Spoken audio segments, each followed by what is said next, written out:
எல்லாருக்கும் வணக்கம். இது 6வது பகுதி. இந்த பகுதியில் நம்ம 2 விஷயங்களை பற்றி பார்க்க போகிறோம்.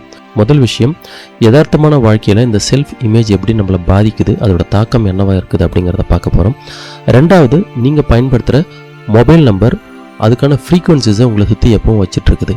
அப்போ இந்த மொபைல் நம்பர் எப்படி உங்களுக்கு தேவையான ஃப்ரீக்குவன்சியோ அப்படிலாம் உங்களுக்கு எதிர்மறையான ஃப்ரீக்குவன்சியோ உங்களை சுற்றி வச்சிட்ருக்குது அப்படிங்கிறதையும் பார்க்க போகிறோம். சரி, 1970லேருந்து 80 காலகட்டத்தில் ஒரு உளவியல் சார்ந்த ஆராய்ச்சி நடத்தப்பட்டுச்சு. இது ரொம்ப பிரபலமான ஆராய்ச்சியும் கூட. அதாவது இதை த டார்ட்மவுத் ஸ்கார் எக்ஸ்பெரிமெண்ட் அப்படின்னு சொல்லுவாங்க. அதாவது டார்ட்மவுத் அப்படிங்கிறது அமெரிக்காவில் நியூ ஹாம்ஷர் அப்படிங்கிற ஒரு இடத்துல உள்ள பிரபலமான கல்லூரி. இங்கே ராபர்ட் கிளக் அப்படிங்கிற ஒரு சைக்காலஜி ப்ரொஃபஸர், அதாவது உளவியல் பேராசிரியரால் 1970லேருந்து 80க்கு இடைப்பட்ட காலங்களில் ஒரு ஆய்வு நடத்தப்பட்டுச்சு, ஒரு எக்ஸ்பெரிமெண்ட். இதில் ஒரு சில பேரை தேர்ந்தெடுத்து அவங்கள 2 குழுவாக பிரிக்கிறாங்க. ஒரு குழுவில் இருக்கிறவங்க பார்க்க சராசரி தோற்றத்தில் ப்ரெசென்டபுளாக இருப்பாங்க. இன்னொரு குழுவில் இருந்தவங்களும் சராசரியான தோற்றம் கொண்டவங்க தான். ஆனால் இந்த குழுவில் இருந்த எல்லாருக்கும் முகத்தில் ஸ்கார், அதாவது முகத்தில் காதிலிருந்து வாயு வரைக்கும் தழும்பு வரையப்பட்டுச்சு. முகத்தில் அடிபட்டு காயம் ஏற்பட்டு அது ஆறி இருந்தால் எப்படி இருக்குமோ அப்படியான வடு வரையப்பட்டுச்சு. இப்போது இந்த 2 குழுவில் இருந்தவங்களையும் தனித்தனியாக நேர்முக தேர்வு, அதாவது இன்டர்வியூக்கு அனுப்பப்படுறாங்க. இப்போ இன்டர்வியூ முடிஞ்சு வந்ததுக்கப்புறம் அவங்களோட அனுபவங்களை பற்றி கேட்கப்படுது. முகத்தில் எந்த ஒரு கீறலும் வடுவும் இல்லாதவங்க என்ன சொல்கிறாங்க அப்படின்னா, இன்டர்வியூவில் எங்களை ஒழுங்காக நடத்துனாங்க, எங்ககிட்ட ஒழுங்காக நடந்துக்கிட்டாங்க, எல்லாமே சரியாக போச்சு அப்படின்னு சொல்கிறாங்க. இது ஒரு பக்கம். அடுத்தது, முகத்தில் கீறல், அதாவது முகத்தில் காய வடு இருந்தவங்க என்ன சொன்னாங்க அப்படின்னா, இன்டர்வியூவர்ஸ், அதாவது இன்டர்வியூ பண்ணுறவங்க எங்களை பார்த்த உடனே முகம் சுளிச்சாங்க, எங்ககிட்ட கொஞ்சம் தள்ளியே இருந்தாங்க, அவங்களோட அணுகுமுறையே சரியில்லை, எங்களை ஏதோ தொடக்கூடாதவங்க மாதிரி நடத்தினாங்க, இப்படி அவங்கள வித்தியாசமாக நடத்தினதாகவும் அவங்கள ரொம்ப நெகட்டிவாக ஃபீல் பண்ண வச்சதாகவும் இதனால் அவங்களுக்கு தாழ்வு மனப்பான்மை ஏற்பட்டதாகவும் சொன்னாங்க. இப்படி முகத்தில் காய வடு இருந்தவங்க எல்லாருமே அவங்கள கம்ஃபர்டபுளாக நடத்தலை அப்படிங்கிறத ஏதோ ஒரு விதத்தில் அவங்க உணர்ந்ததாக சொன்னாங்க. காரணம், அவங்க முகத்தில் பெருசாக காயத்தோட வடு இருந்தது தான். இதை கேட்டுட்டு இருக்கிற நீங்கள் இதை பற்றி என்ன நினைக்கிறீங்க, என்ன உணர்றீங்க? இப்போ நான் நடந்த உண்மை என்னன்னு முழுசாக ரீவைண்ட் பண்ணிடுறேன். ஆரம்பத்தில் இவங்களுக்கெல்லாம் முகத்தில் காயத்தோட வடு இருக்கிற மாதிரி மேக்கப் போட்டாங்கன்னு சொன்னேன் தானே. என்ன நடந்துச்சுன்னா, அவங்களுக்கு முகத்தில் காயத்தோட வடு இருக்கிற மாதிரி மேக்கப் போட்டுட்டாங்க. அவங்கக்கிட்டையும் முகத்தில் இருக்கிற வடுவை அவங்களுக்கு கண்ணாடியில் காமிச்சிட்டாங்க. அவங்களுக்கும் தங்களோட முகத்தில் நல்லா பெரிய வடு, அதாவது காதிலிருந்து வாய் வரைக்கும் இருக்கிறத பார்த்தாங்க. இப்போது இவங்க இன்டர்வியூக்கு போகிறதுக்கு கொஞ்சம் முன்னாடி அந்த வடுவோட மேக்கப் கலையாமல் இருக்கிறதுக்கும் ப்ளஸ் முகத்தில் கொஞ்சம் மாய்ஸ்சரைசர் அப்ளை பண்ணால் நல்லா இருக்கும்னு சொல்லி முகத்தில் மாய்ஸ்சரைசர் போடுற மாதிரி அந்த வடு இருந்த மேக்கப்பை முழுசாக எடுத்துடுறாங்க, கழிச்சிடுறாங்க.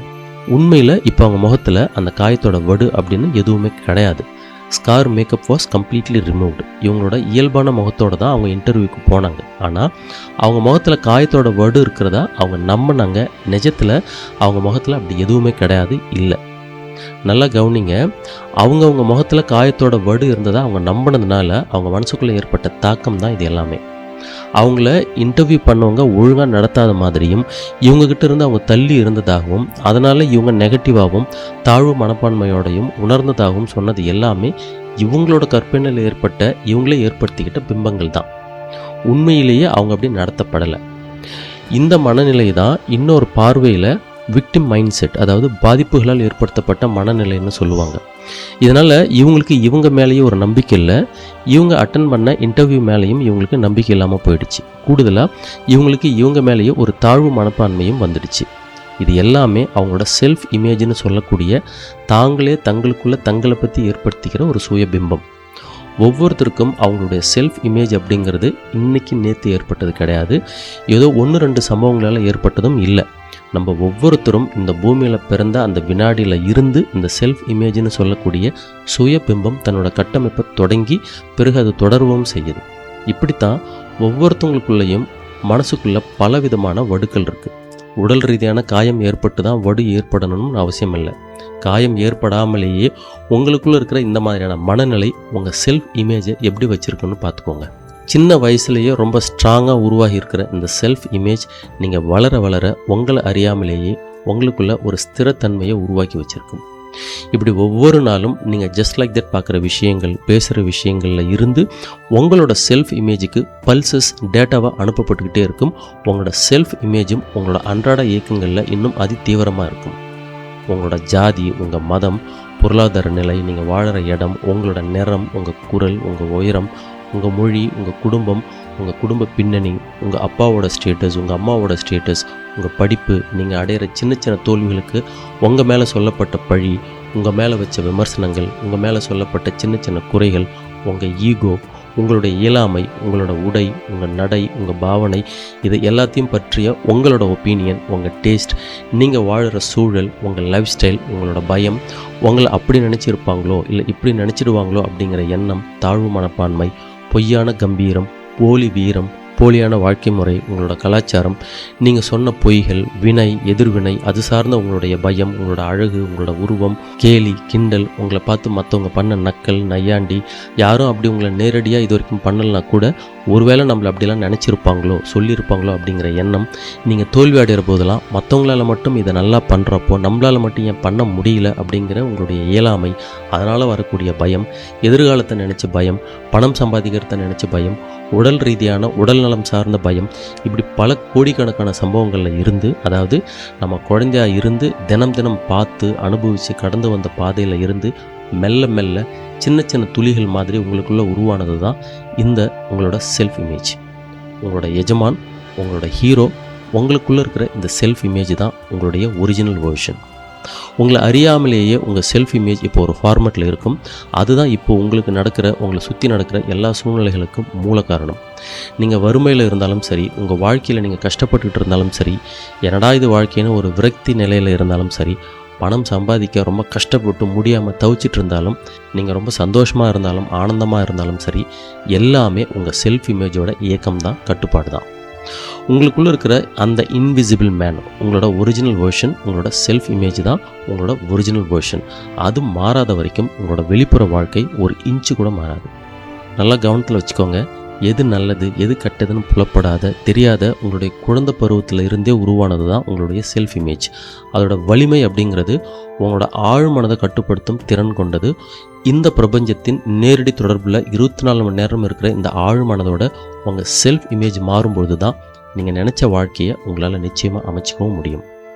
நீங்கள் எந்த ஊரில் பிறந்திருந்தாலும், இப்போ அங்கே இல்லாமல் வேறு ஊரில் வசிச்சுட்டு இருந்தாலும், உங்களோட அந்த செல்ஃப் இமேஜ் அப்படிங்கிறது இப்படியான வடுக்களையும் பிம்பங்களையும் நீங்கள் இந்த பூமியில் எங்கே போனாலும் உங்களுக்குள்ளவே அதுவும் இருக்கும். இந்த செல்ஃப் இமேஜை மாற்ற முடியுமா? நிச்சயமாக முடியும். அப்படி மாற்றுறவங்களால மட்டும்தான் இப்போ இருக்கிற வாழ்க்கையில் இருந்து அவங்களால மாறி அவங்க நினைக்கிற வாழ்க்கையை வாழவும் முடியும். எதையும் மாற்றாமல் உங்கள் வாழ்க்கையும் மாறாது. இந்த செல்ஃப் இமேஜை எப்படி மாற்றுறது? நம்ம முதல் பகுதியில் பார்த்தோம் தானே, சர்க்கஸில் எப்படி சிங்கம் அதோட செல்ஃப் இமேஜ் மாற்றப்பட்டு அதோட இயல்பான தன்மையிலிருந்து மாறி அதோட பலத்தை இழந்து, அந்த பெண்மணி வானா வரும், உட்காருனா உட்காரும், வாயை திறனா திறக்கும், வாய்க்குள்ளே தலையை விட்டால் கடிக்கவோ மூடவோ செய்யாது.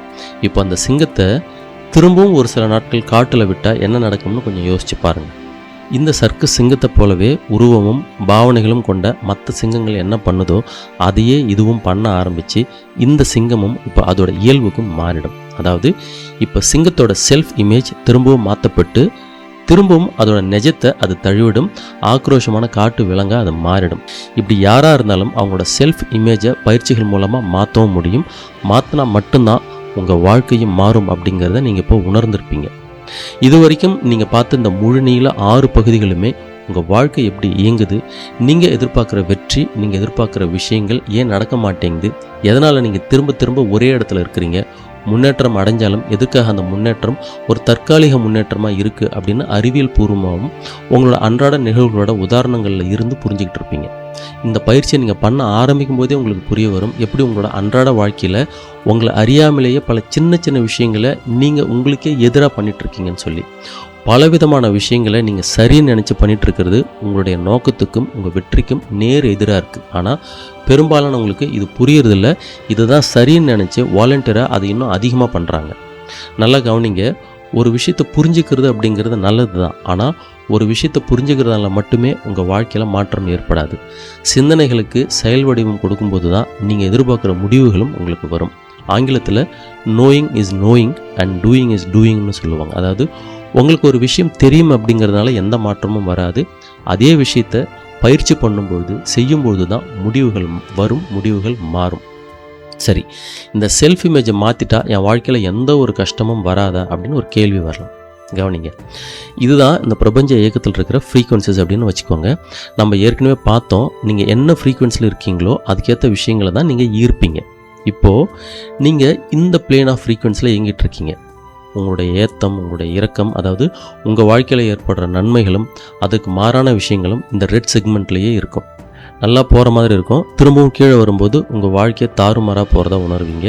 தினம் தினம் வலியோடவும் வேதனையோடவும் தான் உங்கள் நாட்கள் நகரும். திரும்பவும் ஏற்றம், அப்புறம் அதே தான் இறக்கம். எப்பப்பெல்லாம் அது இறங்குதோ உங்களுக்கு ஒரு பெயின் இருக்கும், அதாவது வலி இருக்கும். உங்களோட அந்த பெயின் பாயிண்ட்டை தொட்டுட்டு தான் போகும். திரும்ப ஏற்றம் வர மாதிரி இருக்கும். ஆனால் அது வந்து ஒரு நிரந்தர ஏற்றமாக இருக்காது. இதுவே நீங்கள் இந்த பிளேன் ஆஃப் ஃப்ரீக்வன்சியில் ஆப்ரேட் ஆகிட்டு இருக்கீங்கன்னு வச்சுக்கோங்க.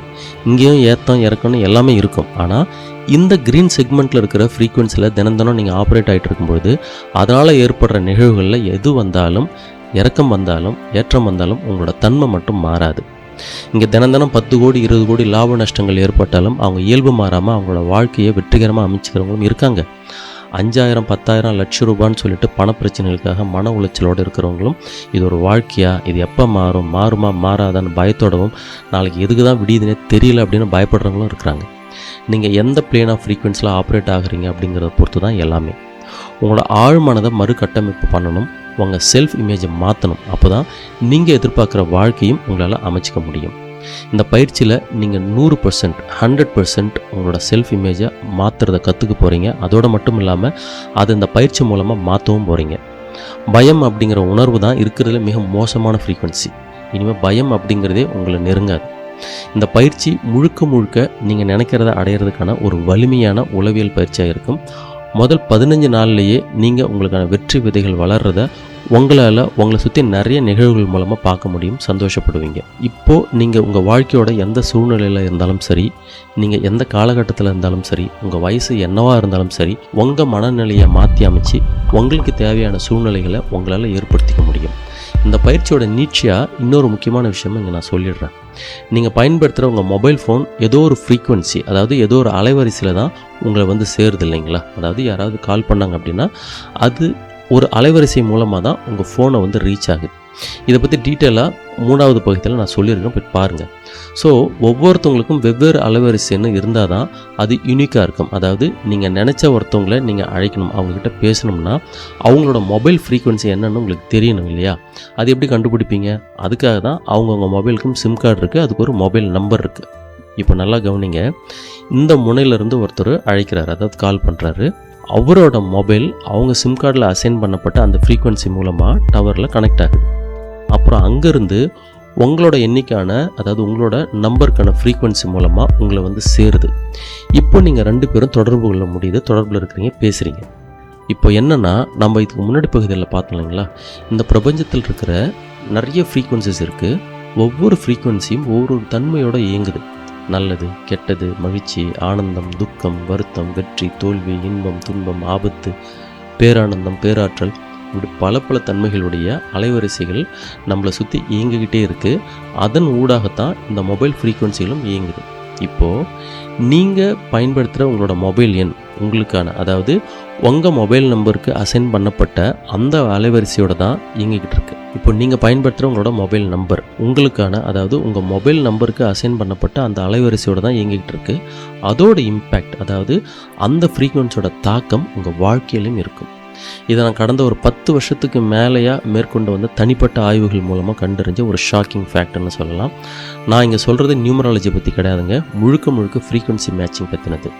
என்னோடய தொடர் ஆய்வுபடி நீங்கள் பயன்படுத்துகிற உங்களோட மொபைல் நம்பர் நிறைய ஃப்ரீக்வன்சி மாற்றங்களை உங்கள் வாழ்க்கையில் ஏற்படுத்துது. இது 100% 100% மறுக்க முடியாத சத்திய உண்மை. இது அனுபவ உண்மையும் கூட. இங்கே இதை பற்றி ரொம்ப டெக்னிக்கலாக, ரொம்ப டீப்பாக நான் போகலை. காரணம் என்னென்னா, இந்த வீடியோவை பார்க்குறவங்க ரொம்ப டெக்னிக்கல் புரிதலோடு இருப்பாங்களான்னு பார்ப்பாங்களான்னு எனக்கு தெரியல. அதே சமயம் என்ன தேவையோ அதை மட்டும் புரிய வச்சா போதும்னு நினைக்கிறேன். 24 மணி நேரமும் உங்கள் கூடவே வச்சிட்ருக்கிற உங்கள் மொபைல் இருக்கக்கூடிய அலைவரிசை உங்களை அறியாமலேயே உங்களுக்கு ஏற்ற ஃப்ரீக்வன்சி, அதாவது அலைவரிசையிலையோ, அப்படி இல்லைனா உங்களுக்கு உங்கள் முயற்சிகளுக்கு எதிரான ஃப்ரீக்வன்சிலையோ உங்களை வச்சிட்ருக்குது. அதனால் இந்த பயிற்சியில் முக்கியமான விஷயமா உங்களோட மொபைல் என்ன நீங்கள் மறுபரிசீலனை பண்ண எல்லா புரிதலும் உங்களுக்கு கிடைக்கும். உங்களோட மொபைல் நம்பர் அப்படிங்கிறது ரொம்ப முக்கியங்க. காரணம் என்னென்னா, இன்றைக்கி இருக்கிற ஜென்ரேஷனில் 24 மணி நேரமும் பெரும்பாலும் எல்லோரும் மொபைல் ஃபோனை கையிலே வச்சுருக்கோம், இல்லை பக்கத்துலேயே வச்சுருக்கிறோம். மொபைல் ஃபோன் ஃப்ரீக்வன்சிஸ் மூலமாக தான் ஆப்ரேட் ஆகுது. அப்போது மொபைல் ஃபோன் இருக்கக்கூடிய ஃப்ரீக்வன்சிஸ் அப்படிங்கிறது எந்த மாதிரியான எண்களுக்கு ஏற்ற ஃப்ரீக்வன்சியை உள்ளே இழுக்குது அப்படிங்கிறது டெக்னிக்கலாக நமக்கு தெரியறதில்ல. ஆனால் இதை உங்களுக்கு இந்த பயிற்சியில் நான் சொல்லிக் கொடுப்பேன். அதனால் உங்களோட மொபைல் நம்பர் எப்படி இருக்கணும், எப்படி இருக்கக்கூடாது அப்படிங்கிறது நீங்கள் புரிஞ்சுக்கிட்டீங்க அப்படின்னா பெரும்பாலான ஃப்ரீக்வன்சிஸ், அதாவது உங்கள் வாழ்க்கையில் உங்களுக்கு எதிரான இல்லைனா உங்களுக்கு தேவைப்படாத ஃப்ரீக்வன்சிஸை நீங்கள் அவாய்ட் பண்ணுறதுக்கான வாய்ப்புகள் இங்கே இருக்குது. அதனால் இந்த மொபைல் நம்பர் ஃப்ரீக்வன்சியை நீங்கள் கற்றுக்கிறது அப்படிங்கிறது இந்த காலத்தை பொறுத்தவரை ரொம்ப ரொம்ப இம்பார்ட்டண்ட். திரும்பவும் சொல்கிறேன், இது நியூமராலஜி பேஸ்ட் விஷயம் கிடையாது. இது முழுக்க முழுக்க ஃப்ரீக்வன்சி மேட்சிங். ஒரு அலைவரிசை எப்படி உங்களை அடையுது, நீங்கள் எந்த மாதிரியான அலைவரிசை தெரிஞ்சோ தெரியாமலே இருக்கிறீங்க, அந்த அலைவரிசை ஊடாக செலுத்தப்படுற எமோஷன்ஸ் என்னென்ன, எந்த மாதிரியான தன்மைகள் உங்களை அடையுது, உங்களை சுற்றி இருக்குது அப்படிங்கிறது எல்லாமே இந்த ஃப்ரீக்வன்சி மேட்சிங்க்கு சம்மந்தப்பட்டது.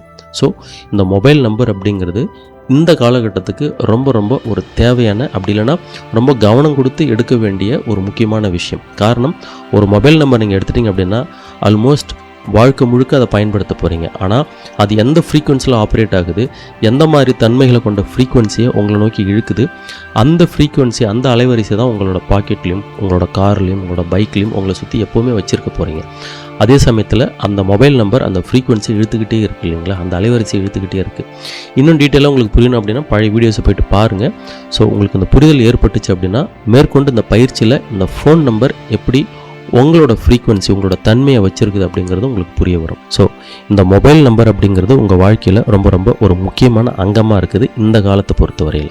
இந்த செல்ஃப் இமேஜ் கரெக்ஷன் பயிற்சியில் இந்த காலத்துக்கு ஏற்ற எல்லா மாற்றங்களையும் உங்களுக்குள்ளே கொண்டு வந்து நீங்கள் வச்சுருக்கிற உங்களுடைய வாழ்க்கை குறிக்கோளை அடையிறதுக்கான எல்லா சாத்தியக்கூறுகளையும் உருவாக்கி கொடுக்கும். இதுவரை நீங்கள் வாழ்ந்து வந்த வாழ்க்கையில் இருந்து முற்றிலும் ஒரு மாறுபட்ட வாழ்க்கையை நீங்கள் உணர்வீங்க. உங்கள் மன உளைச்சல்கள் நீங்கும், உங்கள் ஏமாற்றங்கள் விலகும், நீங்கள் எப்பவும் மகிழ்வான சூழ்நிலைகளால் சூழப்பட்டிருப்பீங்க. இந்த மாற்றத்தை நீங்கள் முதல் 1-2 வார பயிற்சியிலே உணர ஆரம்பிப்பீங்க. உங்களோட லட்சியங்கள், உங்கள் குறிக்கோள் சின்னதாக இருந்தாலும் சரி, பெருசாக இருந்தாலும் சரி, எல்லாமே இந்த பிரபஞ்சத்துக்கு ஒன்று தான். இந்த பயிற்சி மூலமாக இதுவரை நீங்கள் உங்களுக்குள்ளே வச்சுருக்கிற உங்களோட ஆழ் மனது ரீவயரிங் பண்ணப்படும், அதாவது மீள் கட்டமைப்பு பண்ணப்படும். உங்களுக்கு தலையாய தேவை எதுவாக இருக்கோ அதை நோக்கியது தான் இனிமேல் உங்கள் வாழ்க்கை பயணமாக இருக்கும். இந்த பயிற்சி யாருக்கெல்லாம் பொருந்தும் அப்படின்னா, நீங்கள் ஒரு தனி நபராக இருந்தாலும் சரி, குடும்பத்தில் ஒருத்தராக இருந்தாலும் சரி, ஸ்டூடெண்ட்டாக இருந்தாலும், பிஸ்னஸ் பண்ணுறவங்களா இருந்தாலும், பிஸ்னஸ் பண்ணணும்னு நினைக்கிறவங்களா இருந்தாலும், நிறைய தோல்விகளை சந்தித்தவங்களா இருந்தாலும், வேலைக்கு போகிறவங்களா இருந்தாலும், வேலை தேடிட்டு இருக்கிறவங்களா இருந்தாலும், முக்கியமாக பேரண்ட்ஸாக இருக்கீங்க அப்படின்னா இது உங்களுக்கு ரொம்ப ரொம்ப அவசியம். இது உங்களுக்கு மட்டும் கிடையாது, குழந்தை வளர்ப்புக்கு ரொம்ப ரொம்ப அவசியமான ஒன்று. ஏன்னா உங்களோட செல்ஃப் இமேஜ் உங்களோட குழந்தை பருவத்திலேருந்து எப்படி கட்டமைக்கப்பட்டுச்சோ இதே மாதிரி தான் உங்களோட குழந்தைகளோட செல்ஃப் இமேஜும் கட்டமைக்கப்படும். உங்கள் குழந்தைங்களோட செல்ஃப் இமேஜை மாற்றத்துக்கு உட்படுத்தக்கூடிய எல்லா தகுதியும் அவங்க பேரண்ட்ஸ்க்கு இருக்குது. காரணம், பேரண்ட்ஸ் தான் ஒரு குழந்தைக்கான சரியான சூழ்நிலையை கிரியேட் பண்ணி கொடுக்குறாங்க. இது ஒரு ஃபிசிக்கல் என்வரான்மெண்ட் மட்டும் கிடையாது, அதாவது பொருள் சார்ந்த சூழ்நிலைகள் மட்டும் கிடையாது. குழந்தைகளை எப்படி நம்ம அணுகணும், என்ன பேசணும், என்ன பேசக்கூடாது அப்படிங்கிறது ரொம்ப முக்கியமானது. இது ஜஸ்ட் ஒரு மோட்டிவேஷனல் அட்வைஸோ கிடையாது. அறிவியல் ரீதியாக உங்கள் குழந்தையோட செல்ஃப் இமேஜை நீங்கள் எப்படி கட்டமைக்கிறீங்களோ அப்படி தான் அந்த குழந்தை ஒரு இளைஞனாவோ இல்லை ஒரு இளைஞியாவோ மாறும்பொழுது அவங்க வாழ்க்கையில் சந்திக்க போகிற கஷ்டங்கள், இன்பங்கள், துன்பங்கள், சவால்கள், வெற்றி எல்லாத்தையுமே நிர்ணயிக்கிறது இப்போ கிரியேட் ஆகிற அவங்களோட செல்ஃப் இமேஜ் தான். அதனால் பேரண்ட்ஸ்க்கும் இது ரொம்ப முக்கியமான ஒரு பயிற்சியாக இருக்கும். ஸோ சுருக்கமாக சொல்லணும்னா இந்த பயிற்சி உங்கள் வாழ்க்கையில் மாற்றம் வேணும்னு நினைக்கிற எல்லாருக்கும் 100% இந்த பயிற்சி தேவை. அதே மாதிரி 100% உங்கள் வாழ்க்கைக்கான மாற்றத்தை நீங்கள் நிச்சயமாக அனுபவிக்க ஆரம்பிப்பீங்க. ஜாயின் பண்ணுங்கள். உங்களுக்கு எந்த சந்தேகமாக இருந்தாலும் கொடுத்துருக்கிற இந்த எண்ணுக்கு வாட்ஸ்அப் பண்ணுங்கள். உங்கள் இனிய வாழ்க்கை பயணம் இனிதே தொடங்கட்டும். நன்றி, வணக்கம்.